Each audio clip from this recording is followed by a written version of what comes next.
until 6 a.m. Yeah. But we've had we've had in the past 3 lockdowns, and travel is really difficult. Yeah. Okay. The only thing I know about Strasbourg is that I nearly bought the mayor of Strasbourg's Citroen DS once, 1970s Citroen DS, in England. But that's the only thing I know about it. I've never been. I'd like to go. It's a very nice city. Although I Yeah. should say, because this is maybe relevant for reasons best known to themselves, the city have decided to start digging up the road outside my apartment this morning.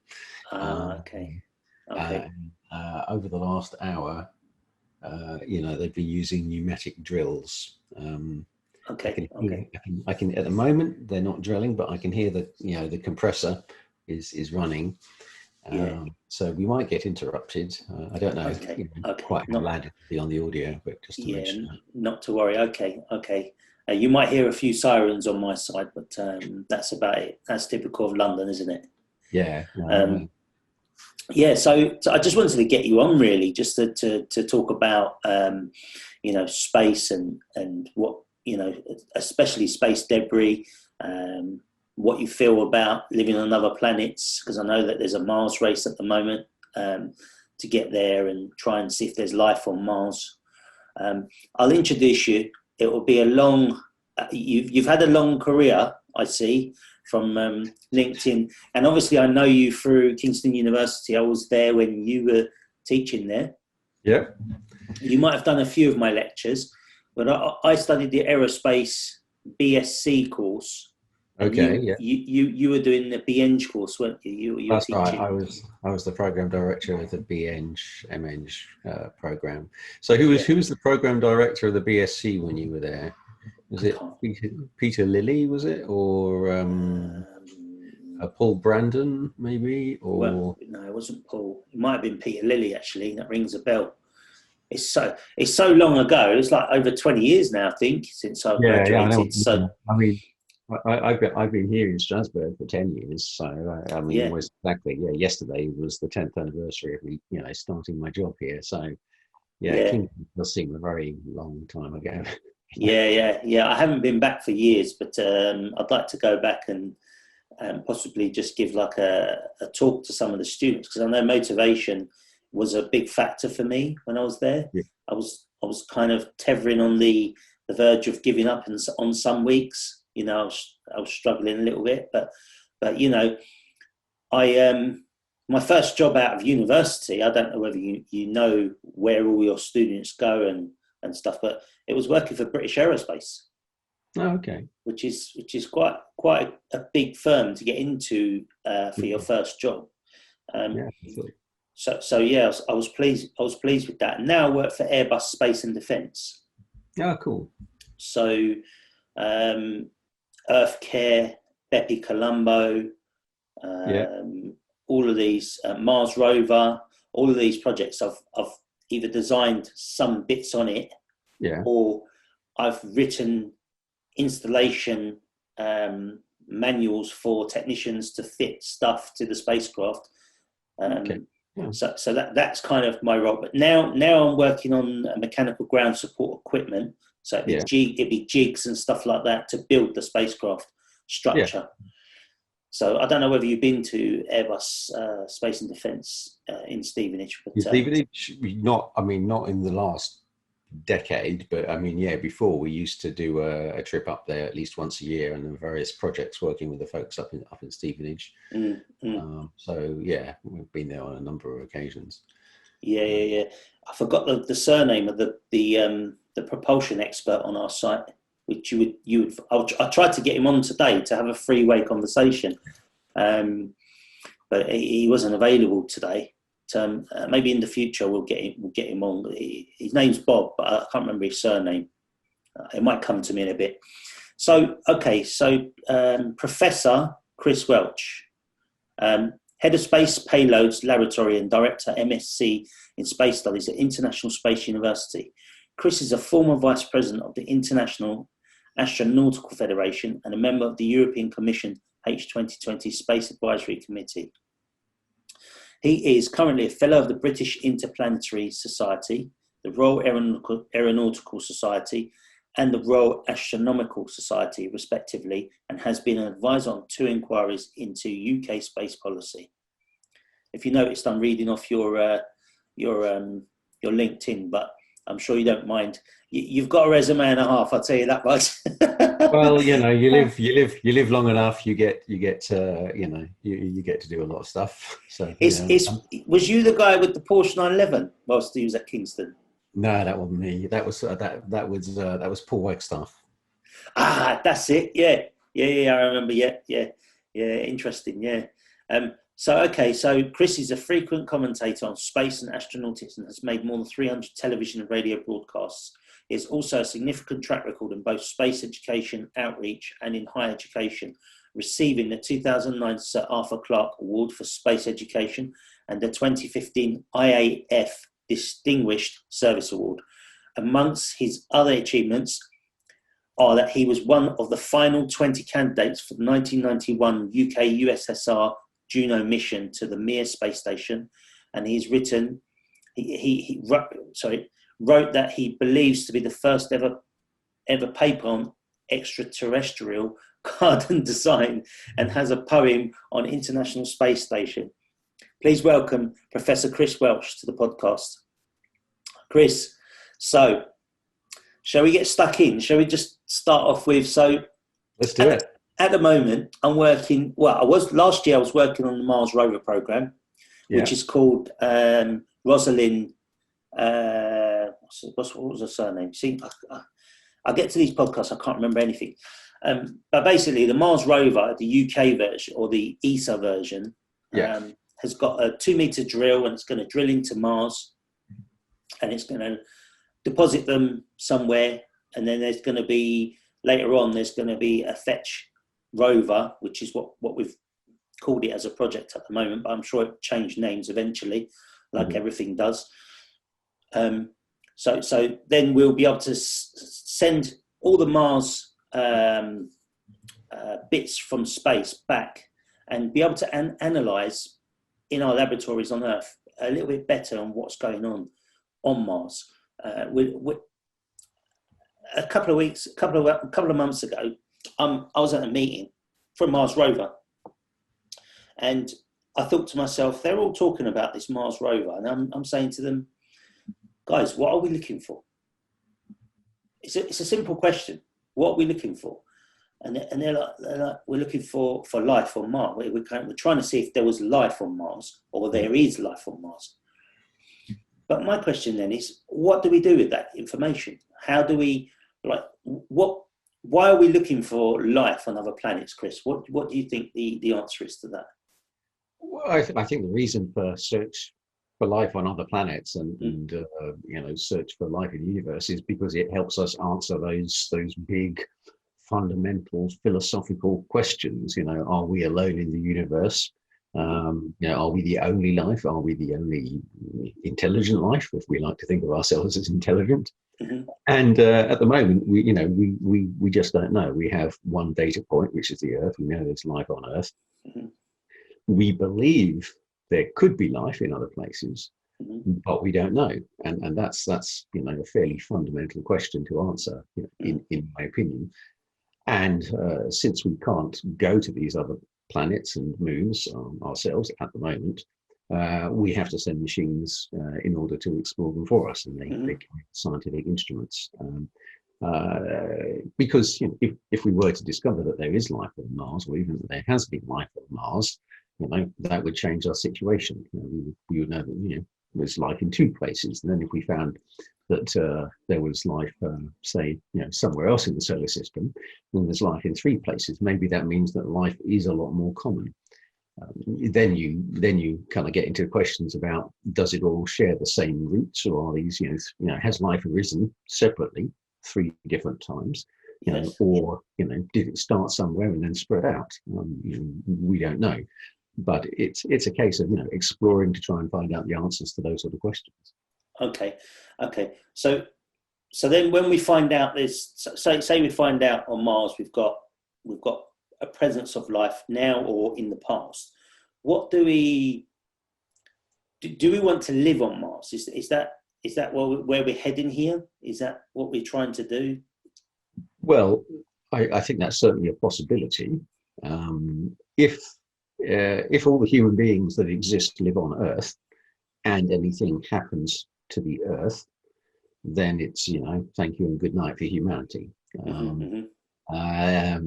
If we live in a number of other places, then it's more difficult for the human race to finish. Elon Musk is very focused on Mars, and he has said that humanity needs to become a truly interplanetary species. And that's why he's focused with sending humans to Mars and setting up a colony there. Now Mars, it's not like the Earth, but of all the planets in the solar system, it's the most similar to Earth. It would be it wouldn't be a joke living on Mars. There's no oxygen to breathe. The temperature is very cold. But at least it's not like Venus, where the temperature is so high and the pressure is so high that it would kill you and destroy anything that we can currently build fairly quickly. So Mars is a popular destination. Of course, if we do find life on Mars, then for some people that throws up a whole set of ethical questions. Like, are you allowed to go and basically colonize a planet that already has an ecosystem, already has life, and thereby risk wiping out that life and that ecosystem? So we already, take some steps. I mean, when we send probes to Mars, there are what are called planetary protection protocols, and the spacecraft are sterilized effectively to try and stop them, taking Earth bacteria with them. But there may already be, Earth bacteria on Mars if any of them, survive from Viking onwards, any of the other landers. But we just don't know. Yeah. I remember working on the Mars rover, and we built a special facility, a clean room, just for the Mars rover. And we had to go through a training course. It was only half a day with the planetary protection officer. Really nice chap, actually. And he was like, you've got a double glove.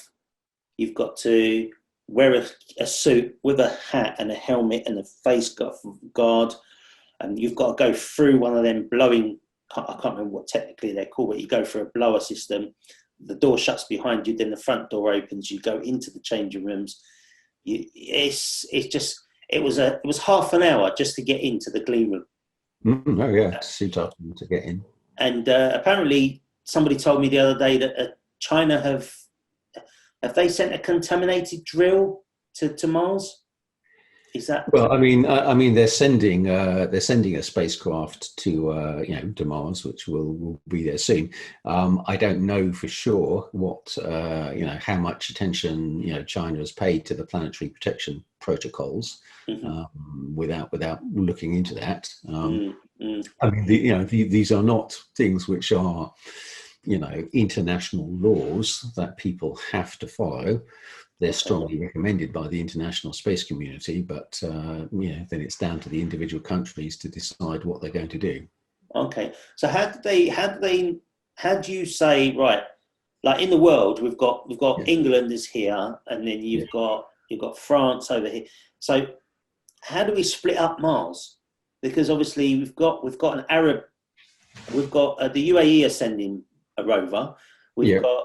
No, the UAE are sending an orbiter. They're not sending a rover. Okay. So they're sending an orbiter. So there's an American rover and a Chinese one. But the UAE one is just an orbiter. Okay, and then so then we're going to hopefully have a window in the next few years, I think, to send our Mars rover, the ESA rover. How do we split the planet up? How do we, Well, at the moment we don't, because you've got, a couple of rovers going to a single planet. Yeah. So people land where they want to and explore. Obviously, if you start to send people there and you set up bases, then it gets more complicated. We're starting to see some of that on the moon. Again, we've had the similar situation in the past on the moon, that pretty much anyone can go anywhere. But if we're going to go back to the moon, if industry is going to set up on the moon, then it does become more complicated.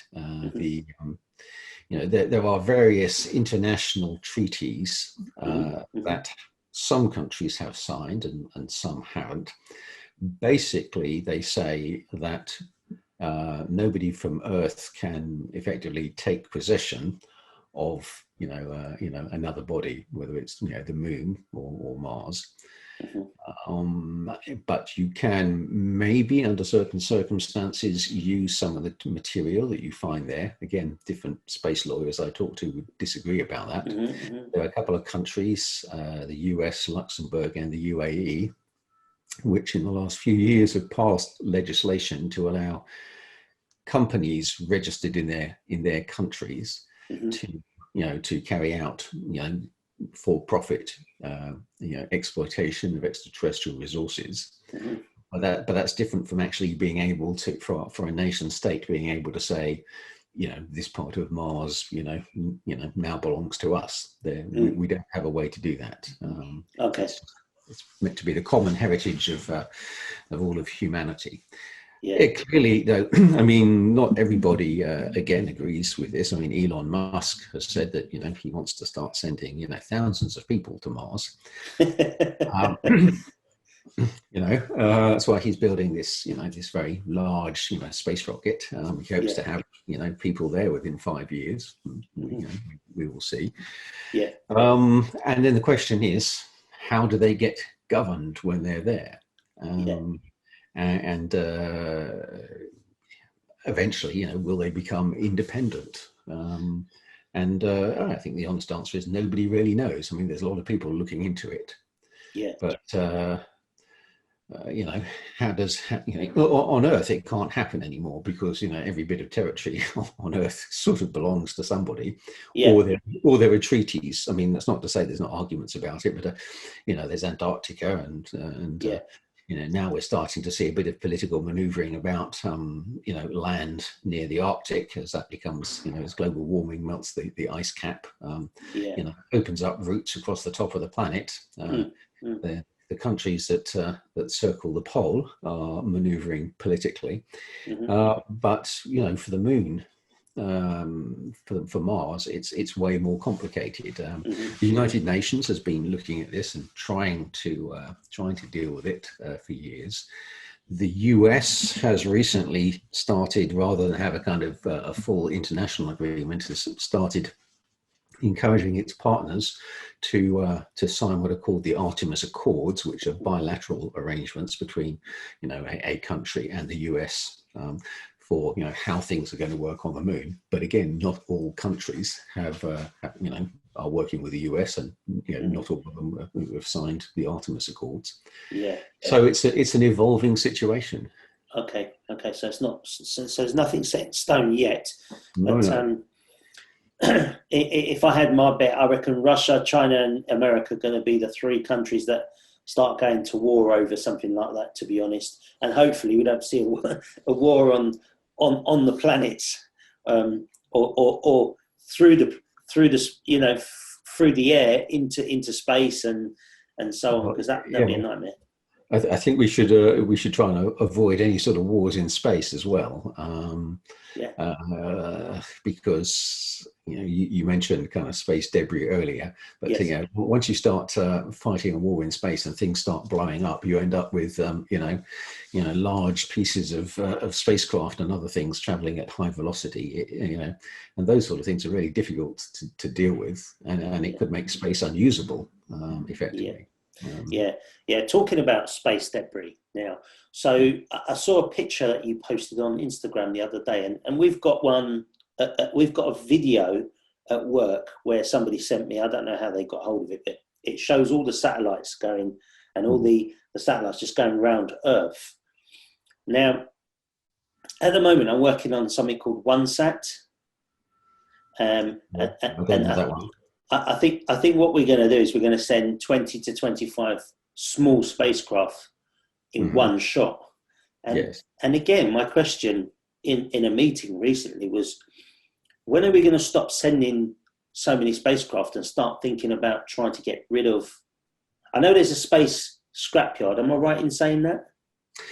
Well, it depends. For the satellites that get put into geostationary orbit, the communication satellites that are in a ring in the plane of the equator, when they start to reach the end of their life, they're boosted into just a slightly higher orbit called a graveyard orbit. It's just and so it's not exactly a kind of scrapyard, but it's a place where you can put them and they're out of the way. And who knows what will happen to them, in the end. But, it's a kind of classic human thing, well, we've got this, well, let's put it over there and we'll worry about it later on. And, because, at the moment, humans, cannot travel out to the geostationary orbit. We have to do everything automatically, robotically. Then, I guess putting those things into just a slightly higher orbit where they're not going to bother anyone, is an okay solution.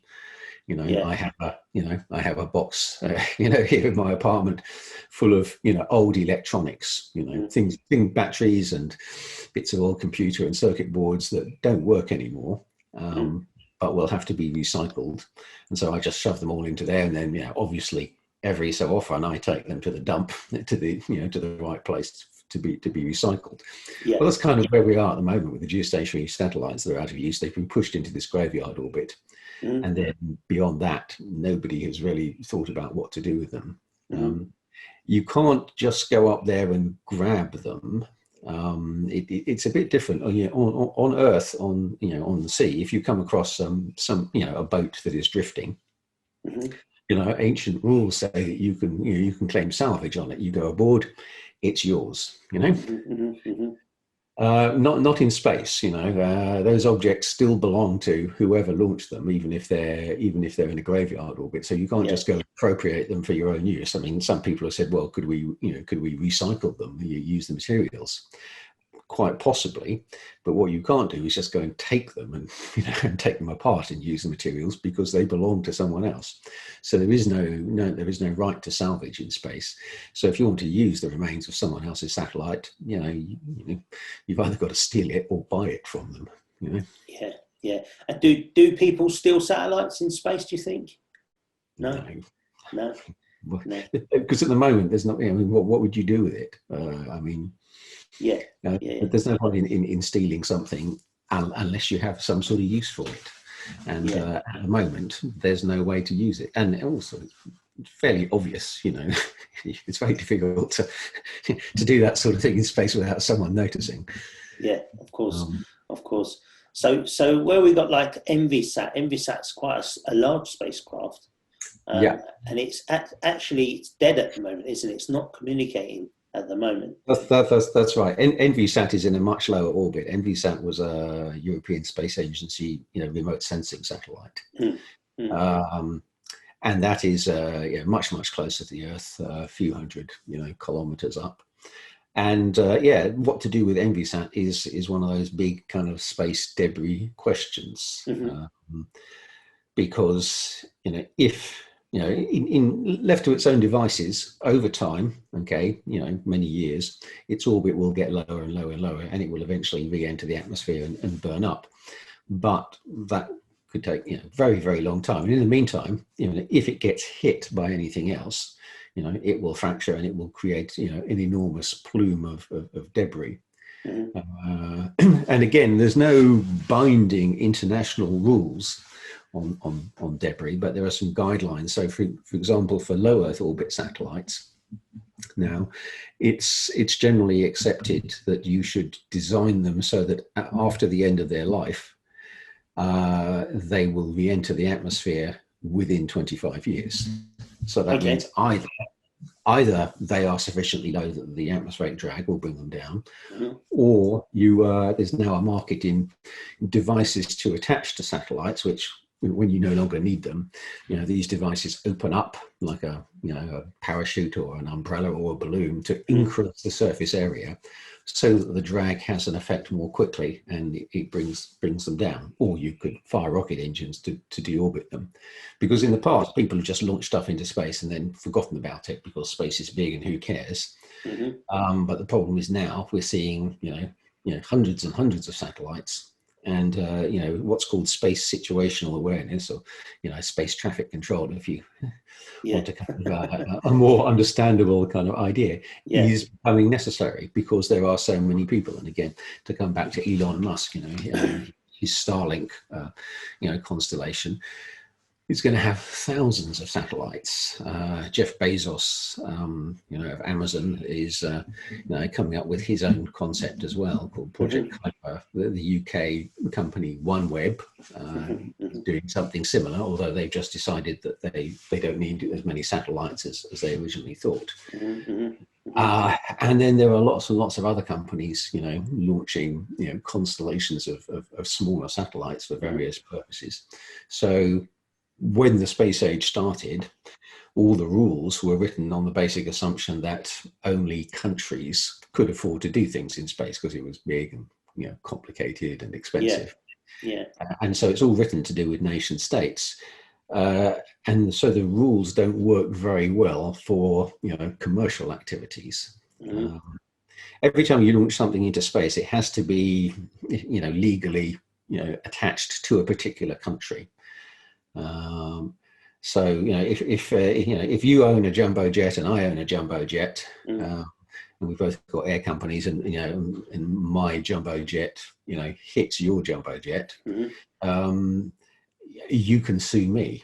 That's not the way it works in space. It has to go through the countries.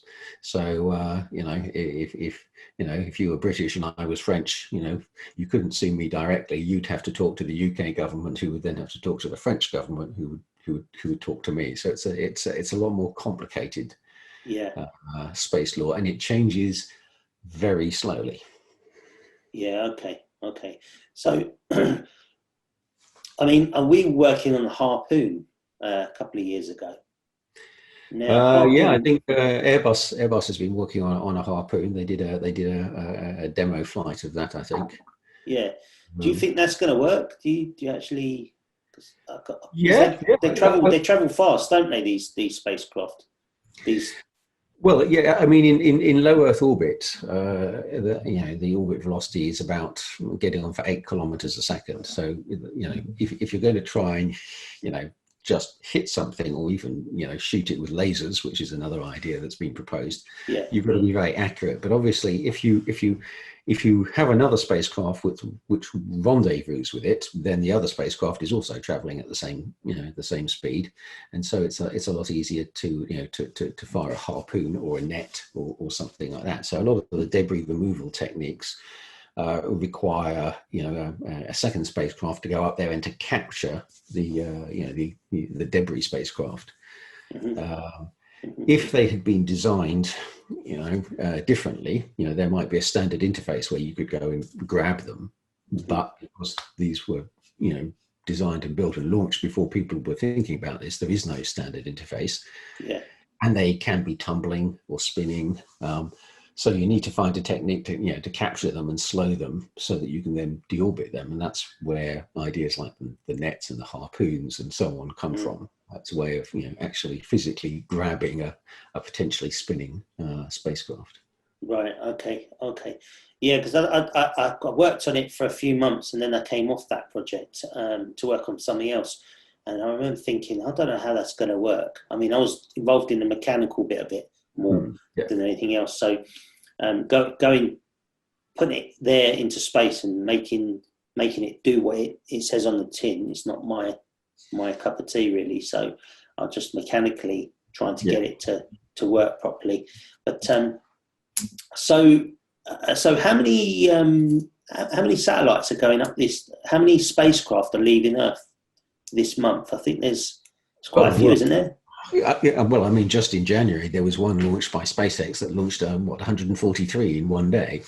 Now, admittedly, a lot of those were CubeSats, this this sort of size. Yeah. There were 143 big ones, but yeah, there are loads. I mean, I have an app that I won't advertise it for free, but yeah. when I want to know, there's a little app that I look at, and I'm looking at that now. And so within the next day, okay, SpaceX is launching 60 satellites. Okay, 60. 60. So Chris, how do they get these past the ring of satellites that are going around Earth at the moment? How does that? Well, I mean, space is pretty big, so as long and people are tracking where all these satellites are. They have to. These 60 satellites are for this for the SpaceX Starlink constellation, which has over 1,000 satellites up there already. Yeah. And that's for delivering satellite internet. And so Elon Musk thinks there's a business to be done there, delivering the internet from space. But to do that, you need lots and lots of satellites. So since he owns the company that makes the satellites and he owns the company that makes the rockets, he's launching satellites on his own rockets. Yeah. I'm sure he can get a good deal from himself. Yeah, so he's in a very strong position there. Because there's big money in launching as well, isn't there? I mean, there is, but in terms of where the money gets made in space, actually the money comes from, in the main, delivery of satellite services. So, for instance, satellite TV, okay, that's the big earner, okay. Companies that build satellites make money, okay, and companies that launch satellites make money, but the people who really make the money are the people who sell their services to the public. So everybody in the UK who has a Sky dish, on the side of their house is getting their TV via Sky. They're paying Sky for that. And Sky, doesn't launch their own satellites themselves. There's companies, for instance, SES, based in Luxembourg, one of the very big, satellite telecommunications companies. Yeah.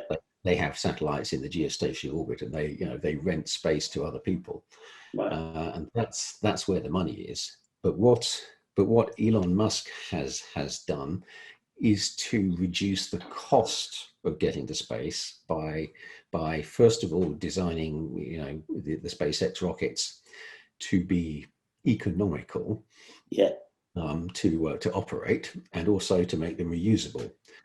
Because all the early launch vehicles, the ones from the 1960s, they were all originally derived from intercontinental ballistic missiles. Yes. And when you're designing a weapon system, the cost is not your primary factor.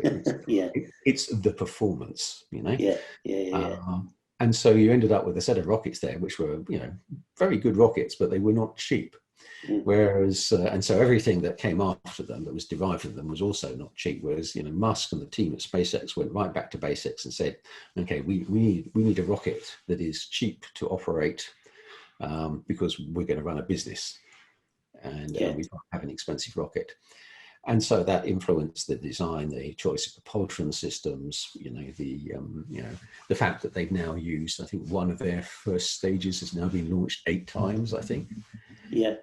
Whereas before, it would just get thrown away. So they're bringing the cost to orbit down. And that makes a lot of other things possible that were too expensive before. Yeah. So we've got a lot of new startups, space startups in Oxford at the moment. Is that?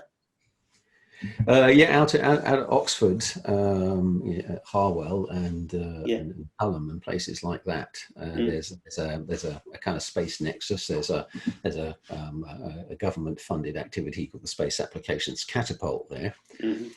And then, as you say, there are lots and lots of small space startup companies, Oxford Space Systems, for example, who are doing some very futuristic, inspired engineering work in terms of deployable structures.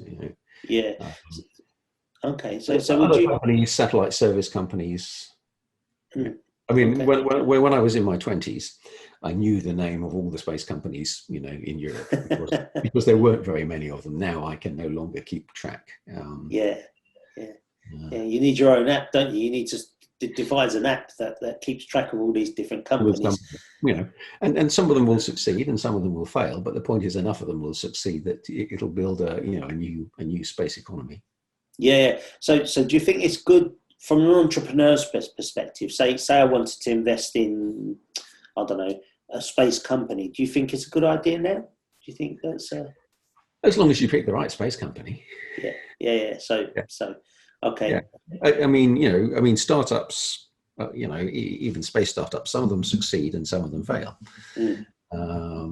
And if you pick the right ones, then yeah, you'll make your money back. If you pick the wrong ones, then you'll lose money. I mean, people like venture capitalists and angel investors. I mean, their whole business is investing in new companies. Yeah. And they know that some of them will fail. They will lose their money on those, but at the same time, others will be successful. And the trick is obviously overall to be successful and make and make money. And what's changed there really in the space sector is, historically, as I said, sending things to space was very complicated and expensive. So you had to really engineer whatever you were sending, and your job, with Airbus, sending missions to Mars is still very much that approach, because you're sending a spacecraft to Mars. It has to work when it gets there. Yeah, nobody can go and fix it. So you have to spend a very great deal of time, designing it, engineering it, and testing it to make sure that it will work. Otherwise, it's game over for the mission. What's changed, particularly in the kind of space entrepreneurial kind of area, is that because electronics have improved so that satellites can be smaller, and because the cost of launch has come down, you can take a different sort of approach. If you're a kind of small space startup, you can take a more sort of Silicon Valley type approach. I remember this was explained to me by an American tech investor some years ago. I forget when it was, but it was the first time I'd heard the phrase MVP, minimum viable product.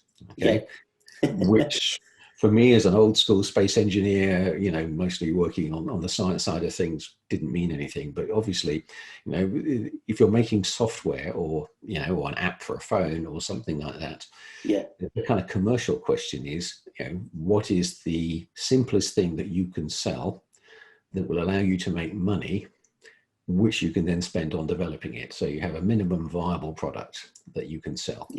Some sort of service or an app or a thing, and then you make money on that.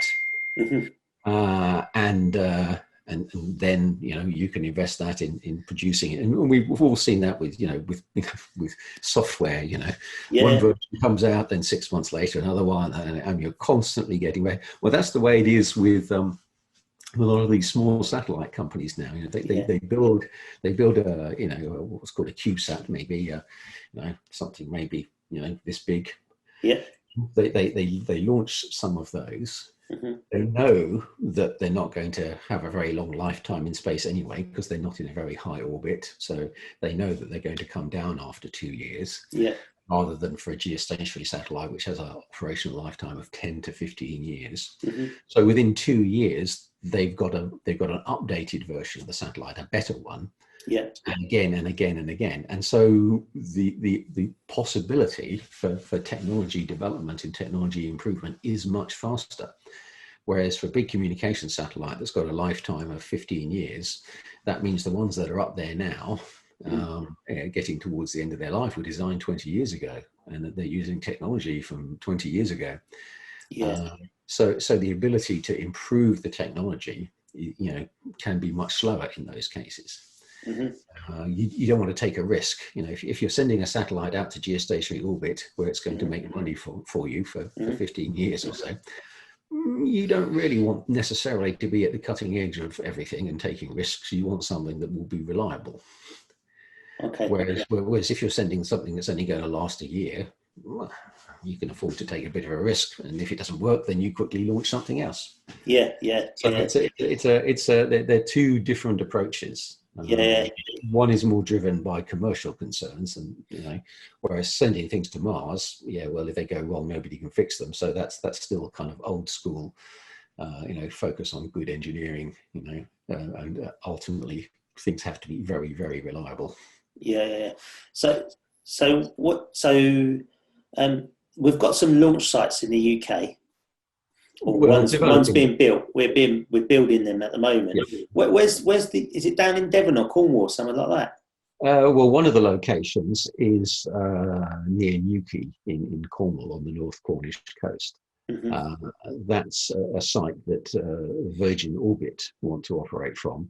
With the Virgin Orbit launch system, they had a successful launch just last month. Mm-hmm.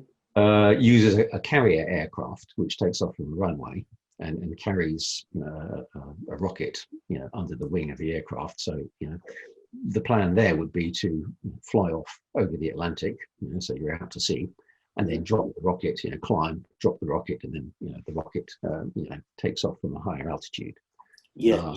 But at the same time, up in Scotland, there's plans for what you might think of as a more conventional site where a rocket actually lifts off from a launch pad. Okay. But we're not talking Kennedy Space Center, Cape Canaveral's size of rockets from there. These would be relatively small rockets launching these new relatively small satellites. Okay. I always get confused with this. So there's only a few sites in the world that you can launch from. Why is that? Well, you can launch from. Launching is a matter of physics. You can launch from anywhere. Yeah. If you've got a rocket engine, the question is whether it makes sense to do it and whether you're going to upset the neighbours or not. There's one geographic aspect, to launch, which is that it's better to be close to the equator than far north or south. I mean, if you imagine that you are, for instance, at the North Pole, you can launch this way or this way or this way or this way. Mm-hmm. Whichever way you go, you're going south.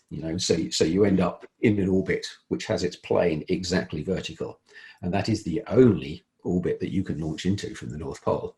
Okay. So you can't launch into an equatorial one from the North Pole. Okay. You could maneuver, you could change that orbit into that orbit. Okay. But that would use a vast amount of propellant, and so you don't do that. What you do is to go down to the equator, and then for the equator you can just launch straight into that orbit, into that equatorial orbit. Okay. So the closer a launch site is to the equator, the more range of what's called the inclination you've got. So from the equator, you can still launch into a polar orbit if you want to. Yeah. You launch there. But from the North Pole, you can only launch into a polar orbit. Mm. So that's one reason for wanting to be closer to the equator. Mm-hmm. Another reason for wanting to go to the equator is that if you launch eastwards, because the Earth is rotating, you get effectively some free velocity from the rotation of the Earth. Mm-hmm. And the closer you are to the equator, the more free velocity you get. So that's a big bonus. But then there are also what I would call kind of geopolitical constraints on the direction that you can launch. So, for instance, in general, countries don't like to launch their rockets over land in case something goes wrong with them and the pieces fall out the sky and cause problems underneath. So when rockets launch from the Kennedy Space Center, or when they launch from the European Space Center in Kourou in French Guiana, they're flying out over the Atlantic Ocean. So if anything goes wrong, the bits fall into the ocean. It's been different in the past with the Russians, for example. The Russians have, for most of their history, used a launch site in Kazakhstan, as it is now. It's a bit Baikonur, Baikonur, which used to be in the Soviet Union and is now in Kazakhstan, a foreign country. Yeah. So Russia is developing a new launch site out in Siberia. But they didn't mind. If the rockets fell out of the sky, they fell onto the Kazakh steppes, and that was it. And in fact, there's a really good film called Space Tourist, if you get the opportunity to see it, which, as part of the film, covers these scrap metal merchants who rush out and recover the boosters after they've fallen off the rocket, and cut them up and take the metal away and sell it. Yeah. Oh wow. Whereas, for all the other rockets that get launched, over the sea, if the boosters fall off, they fall into the sea. But obviously, it's very expensive to do that, to throw a booster away each time, which is why people like Elon Musk are focusing on reusing them.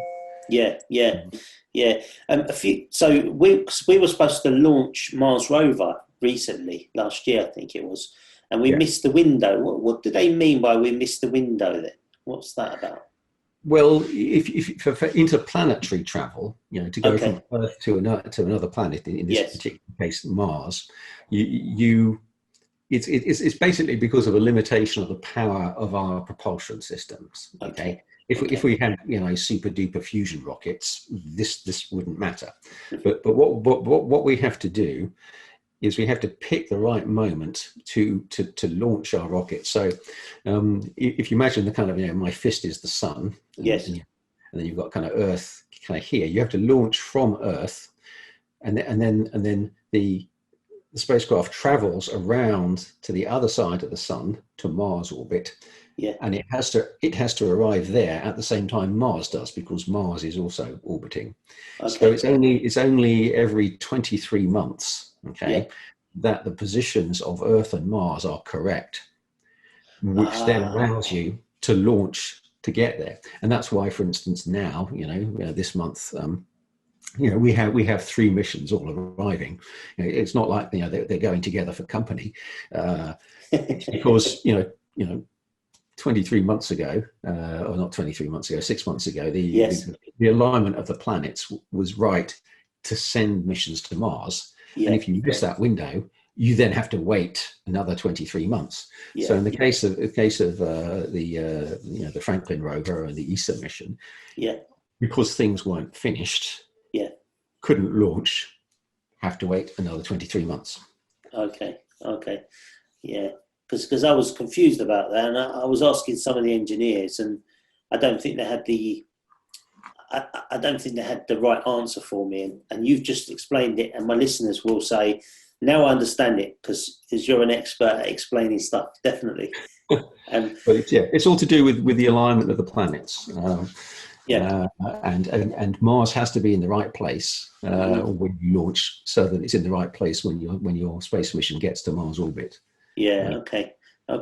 All right, Chris. Listen, we're gonna wrap up in a bit, because I've taken up enough of your time. I know you're a busy man and you've got loads of stuff that you need to be doing.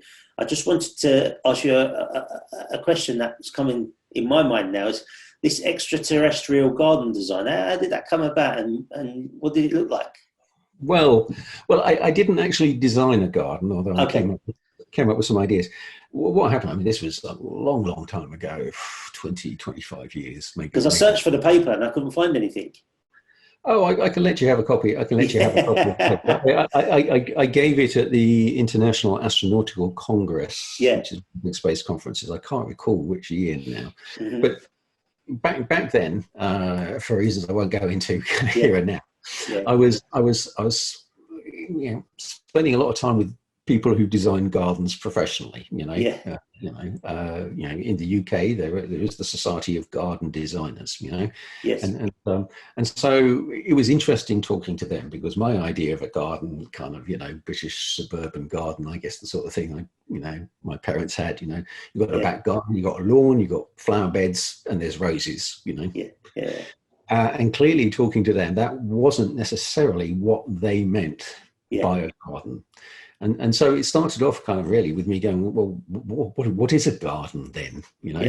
And they said, well, it depends. It can be a garden of plants, but it can be a sacred space. It can be a place for enjoyment. It can be and me being a kind of space guy and a science fiction fan, I started to think, well, what does that mean for people who might be born off the planet? If a garden if what you think a garden is depends on, when and where you're born, what will people who are born, off the planet think a garden is? And really it was me being a bit kind of, engineering, trying to come up with a kind of system to kind of think about gardens. So one of the things was, the importance of time is very important, because you can have what I would call a quick garden, which has plants in it, and the plants grow and change very quickly, and so the garden is always changing. Or you can have a slow garden, which is basically, maybe boulders and moss, some of the Japanese gardens like that, which changes very slowly.